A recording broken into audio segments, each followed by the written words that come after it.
Po të vërtetohen pretendimet e prokurorës, unë për vetën time kërkoj përgjigje përgjigje. Pse babi e la hajnin me ja ba nanës bam?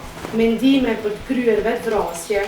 Në gjykatën themelore të Prishtinës para trupit gjykues pritet që të dalin Ai Mërseli, Gani Plava dhe Kushtrim Kokalla për vrasjen e Liridona Ademaj që kishte ndodhur me 29 nëntor të vitit 2023.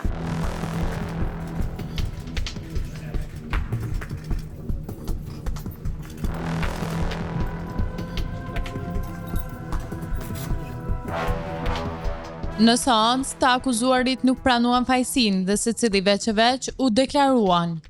Unë e deklaruam I pafajshëm, dhe sa I përket akuzës, vetëm dua të shtoj se po të vërtetohen pretendimet e prokurorës, unë për vetën time kërkoj përgjigje përgjigje. Granit, deklaroheni në heshtë, nuk doni më deklaru. Në rregull, Kushtrim Kokalla? Po, kushtrim? Deklaroheni I pafajshëm. Seanca gjyqësore vazhdoi me fjalën hyrëse, ku prokurori Arasit përmendi provat materiale duke filluar me raportet e bëra gjatë gjithë kohës. Ndërsa avokati familjes Ademaj Leo Tremsyla dha versionin e tij, për të cilin u pajtua dhe përfaqësuesi I familjes së dëmtuar Leonard Ademaj.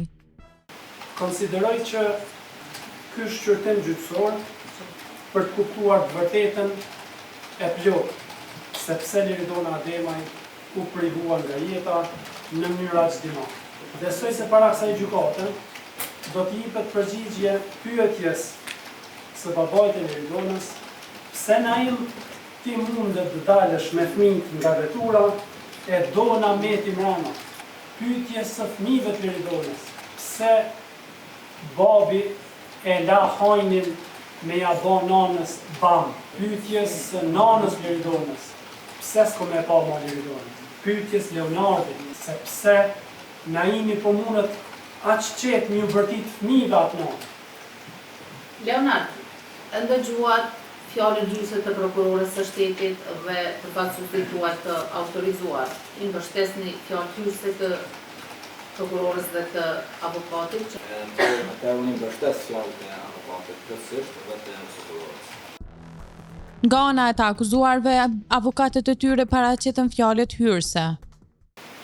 Në këtë fjalë hyrëse, hala mbrojtëse para jush paraqet qëndrimin dhe vlerësimin ligjor lidhur me rastin penal ndaj klientit tonë, zotit Ai Mërseli, I cili që nga momenti I parë I procedurës ka deklaruar pafajësinë e tij dhe ka bashkëpunuar me organet e drejtësisë duke shpresuar në një trajtim të drejtë, të panshëm dhe të barabartë para ligjit. I mbrojtëri Granit Plava akuzohet për ndërmarrjen e veprimeve për përimin nga jeta të viktimës. Faktet e paraqitura të trajtohen me kujdes të posaçëm dhe në përputhje me parimin e vërtetimit të plot, të paanshëm dhe të saktë të gjendjes faktike si mbrojtje kemi pranuar ekspertizën e Institutit të Psikiatrisë Forenzike të Kosovës lidhur me gjendjen mendore të pandehurit. Unë mendoj se provat që ka referu prokuria dhe ka paraqitur nga ka akuzë për administrim, nuk besoj që do të vërtetohen pretendimet ndaj të pandehurit Kushtrim.